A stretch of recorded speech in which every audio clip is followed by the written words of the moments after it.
ಒಂದು ವೇಳೆ ಈ ಸಭೆಗೆ ನಮ್ಮ ನಂಜುಂಡೇಗೌಡರು ನಿನ್ನೆ ಫೋನ್ ಮಾಡಿ ಹೇಳಿದ್ರು, ಈ ರೀತಿ ಒಂದು ಸಂತಾಪ ಸಭೆಯನ್ನ ಏರ್ಪಡಿಸಿದೀವಿ, ನೀವೆಲ್ಲಿದ್ದೀರಿ, ಬರ್ಲಿಕ್ಕಾಗತ್ತಾ ಅಂತೇಳಿ. ನಾನು ಇತ್ತೀಚಿನ ದಿವಸಗಳಲ್ಲಿ ಊರಿನಲ್ಲಿರ್ತೀನಿ. ಹೆಚ್ಚಿಗೆ ನಮ್ಮ ತಂದೆ ತಾಯಿಯವರಿಗೆ ವಯಸ್ಸಾಗಿದೆ, 97-99 ವರ್ಷ ಈ ರೀತಿ. ಇಬ್ಬರು ಕೂಡ ಬೆಡ್ ರಿಡನ್ ಇದ್ದಾರೆ. ಹಾಗಾಗಿ ಅಲ್ಲಿ ಹೆಚ್ಚಿಗೆ ಇರ್ತೀನಿ. ಇತ್ತೀಚೆಗೆ ಸ್ವಲ್ಪ ಒಂದು 6 ತಿಂಗಳಿಂದ ಈಚೆಗೆ ಬೆಂಗಳೂರು ನಗರದಲ್ಲಿ ಕಡಿಮೆ. ಅದಕ್ಕೆ ಅವರು ನೀವೆಲ್ಲಿದ್ದೀರಿ ಅಂತಕ್ಕಂಥದ್ದನ್ನ ಕೇಳಿದ್ರು. ನಾನು ಬಂದಿದ್ದೀನಿ ಸರ್, ಮೊನ್ನೆ ಅನಂತ ಸುಬ್ರಾವ್ ಅವರ ಒಂದು ಇದಕ್ಕೆ ಅವರು ಇದರ ಸಂದರ್ಭದಲ್ಲಿ ನಿಧನರಾದ ಸಂದರ್ಭದಲ್ಲಿ ಬಂದಿದ್ದೀನಿ. ಮತ್ತೆ 29ರ ಹೋರಾಟ ಏನಿತ್ತು ಅದರಲ್ಲಿ ಭಾಗವಹಿಸ್ಲಿಕ್ಕೆ ನಾವು ಜಂಟಿ ಸಮಿತಿಯ ಭಾಗವಾಗಿ ಕೂಡ ಬಂದಿದ್ದೀನಿ ಅಂತ, ಇಲ್ಲೇ ಇದ್ದೀನಿ ಬೆಂಗಳೂರಿನಲ್ಲಿ ಅಂತ ಹೇಳಿದೆ. ಆಗ ಅವರು ಇಲ್ಲ, ಈ ರೀತಿ ಸಭೆ ಇದೆ, ನಾವೆಲ್ಲ ನಿವೃತ್ತ ನೌಕರರು ನಾವು ಸೇರ್ತಾ ಇದ್ದೀವಿ, ಬನ್ನಿ ನೀವು ಕೂಡ ಅಂತ ಹೇಳಿದ್ರು. ಅವರ ಕರೆಯ ಮೇರೆಗೆ ಮತ್ತು ಅವರ ಕರೆದ ವಿಧಾನ ನನಗೆ ಬಹಳ ಇಷ್ಟ ಆಯಿತು. ಅದಕ್ಕಾಗಿ ನಾನು ಬರಬೇಕು ಅಂತೇಳಿ ನಾನು ಇಲ್ಲಿ ಬಂದಿದ್ದೀನಿ. ನನಗೆ ತುಂಬಾ ಸಂತೋಷ ಆಗ್ತಾ ಇದೆ. ನನ್ನ ಜೊತೆ ಕೆಲಸ ಮಾಡಿದವರು ಇಲ್ಲಿದ್ದೀರಿ, ನನಗಿನ್ನ ಮುಂಚೆ ನಿವೃತ್ತಿ ಆದವರು ನೀವೆಲ್ಲರೂ ಇದ್ದೀರಿ. ನಿಮ್ಮೆಲ್ಲರೂ ನೋಡಿ ನನಗೆ ಇದೊಂದು ರೀತಿ ಸೌಭಾಗ್ಯವೇನೋ ಈ ಸಭೆಯಲ್ಲಿ ಭಾಗವಹಿಸೋದು ಅನ್ನುವಂಥದ್ದು ಒಂದು ಸಂತೋಷ ಆಗಿದೆ.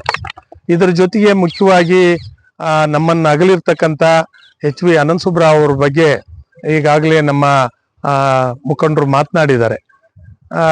ನಂಜುಂಡೇಗೌಡರನ್ನ ನಾನು ಇವತ್ತು ನೋಡ್ತಾ ಇಲ್ಲ, ನಾನು ಕೂಡ ಹೋರಾಟಗಾರನಾಗಿ ಅವರು ಮುಖ್ಯ ಕಾನೂನು ಅಧಿಕಾರಿಯಾಗಿ ಕೆಲಸ ಮಾಡುವಂತ ಸಂದರ್ಭದಲ್ಲಿ ಹಲವು ಬಾರಿ ಭೇಟಿಯಾಗಿದ್ದೀವಿ, ಅವ್ರ ಜೊತೆ ಮಾತನಾಡಿದೀವಿ. ಮತ್ತು ಅವರೆಂದೂ ಕೂಡ ಕೋಪ ಮಾಡ್ಕೊಂಡಿದ್ದನ್ನ ನಾನು ನೋಡಿಲ್ಲ. ಬಹುಶಃ ನಾವು ಕಟುವಾಗೇ ಮಾತಾಡಿರ್ತೀವಿ, ಯಾಕೆಂದ್ರೆ ಯೂನಿಯನ್ ಲೀಡರ್ ಆದವರು ಸ್ವಲ್ಪ ಕಟುವಾಗಿಯೂ ಕೆಲವೊಮ್ಮೆ ಮಾತಾಡಿದ್ವಿ.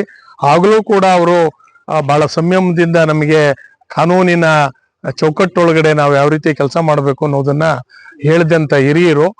ನಾನು ಮೊದಲನೇದಾಗಿ ಅವರು EPS 95 ನೌಕರನ್ನ ಏನು ಇವತ್ತ ಆ ಸಂಘಟನೆ ಮಾಡಿ ನಿರಂತರವಾದಂತ ಹೋರಾಟವನ್ನ ನಡೆಸ್ತಾ ಇದ್ದಾರೆ.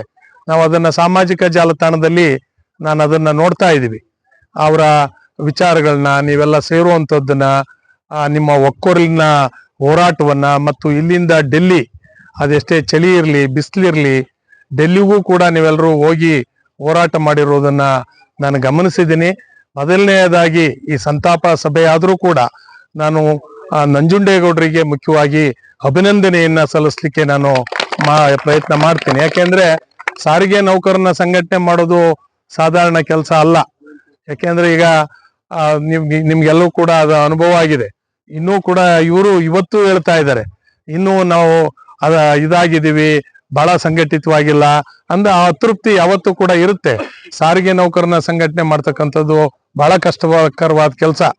ಅದರೊಳಗೆ ಸಾರಿಗೆ ನೌಕರನ್ನು ಸಂಘಟಿಸಿ ಇತರ ವಿಭಾಗಗಳ ನೌಕರರು ಕೂಡ EPS 95 ನಲ್ಲಿ ಏನು ನಮಗೆ ಒಂದು ಪೆನ್ಷನ್ ಬರಬೇಕು, ನಿವೃತ್ತಿ ವೇತನ ಫಿಕ್ಸ್ ಆಗಬೇಕು ಅಂತಕ್ಕಂಥ ಹೋರಾಟವನ್ನ ಮಾಡ್ತಾ ಇರ್ತಕ್ಕಂಥವ್ರು ಒಟ್ಟು 78 ಲಕ್ಷ ಜನ ಇದ್ದಾರೆ ಅಂತಕ್ಕಂಥ ಅಂಕಿಅಂಶವನ್ನ ಅವ್ರು ಕೊಟ್ಟಿದ್ದಾರೆ. ಬಹುಶಃ ಈ ದೇಶದಲ್ಲಿ ಈ ನಿವೃತ್ತ ನೌಕರರು ಬಹಳ ಅತ್ಯಂತ ಕ್ರಿಯಾಶೀಲವಾಗಿದ್ದಾರೆ ಅಂತ ಹೇಳಲಿಕ್ಕೆ ನನಗೆ ತುಂಬಾ ಸಂತೋಷ ಆಗ್ತಾ ಇದೆ. ಇಲ್ಲದೇ ನಾವೆಲ್ಲೋ ಒಂದು ಮೂಲೆಯಲ್ಲಿ ಮಲ್ಕೊಂಡ್ಬಿಡ್ತಾ ಇದ್ವಿ ಅಥವಾ ನಿರಾಶೆ ಹೊಂದಿದ್ವಿ. ಈಗ ನೋಡಿ, ಇದೆಲ್ಲ ನೋಡಿದ್ರೆ ಇನ್ನೊಂದು ತಿಂಗಳು ನಮ್ಗೆ ಉತ್ಸಾಹ ಬರುತ್ತೆ. ಸೊ ಮುಂದಿನ ತಿಂಗಳು ಪುನಃ ಸೇರ್ತೀವಿ. ಇದೊಂದು ರೀತಿ ನಮ್ಮ ಬದುಕಿನ ಹೋರಾಟದ ಪ್ರಶ್ನೆ ಆದ್ರೂ ಕೂಡ ನಾವೆಲ್ಲರೂ ಒಟ್ಟಿಗೆ ಸೇರ್ತಕ್ಕಂಥದ್ದು ಅತ್ಯಂತ ಸಂತೋಷದ ಸಂಗತಿ ಅಂತೇಳಿ ನಾನಾದ್ರೂ ಕೂಡ ಭಾವಿಸಿದ್ದೀನಿ. ಆ ಕೆಲಸವನ್ನ ಅವರು ಆಫೀಸರ್ ಆಗಿ, ಬೇರೆ ನೌಕರರಾಗಿ, ಕಾರ್ಮಿಕ ಮುಖಂಡರಾಗಿ ಮಾಡ್ತಾವ್ರೆ ಅಂದ್ರೆ ಏನು ಅದು ಅತ್ಯದ್ಭುತ ಅಲ್ಲ. ಆದ್ರೆ ಅವರು ಒಬ್ರು ಲಾ ಆಫೀಸರ್ ಆಗಿ ನಿವೃತ್ತಿ ಹೊಂದಿ ನಾವು ನಿಮ್ಮನ್ನ ಸಂಘಟಿಸ್ಬೇಕು ಅಂತಕ್ಕಂಥ ಹಿನ್ನೆಲೆಯಲ್ಲಿ ಅವ್ರು ಏನ್ ಪ್ರಯತ್ನ ಮಾಡ್ತಾ ಇದ್ದಾರೆ ಅದಕ್ಕೆ ಮತ್ತೊಮ್ಮೆ ಅವ್ರಿಗೆ ಅಭಿನಂದಿಸ್ತೀನಿ. ಅವ್ರ ಜೊತೆ ನೀವು ನೂರಾರು ಸಂಖ್ಯೆ, ಸಾವಿರಾರು ಸಂಖ್ಯೆನಲ್ಲಿ ಅವರಿಗೆ ಸಹಕಾರವನ್ನ ನೀಡ್ತಾ ಇದ್ದೀರಿ. ನಿಮ್ಮೆಲ್ಲರೂ ಕೂಡ ನಾನು ಈ ಸಂದರ್ಭದಲ್ಲಿ ಅಭಿನಂದನೆಯನ್ನ ಸಲ್ಲಿಸ್ತಾ ಇದ್ದೀನಿ.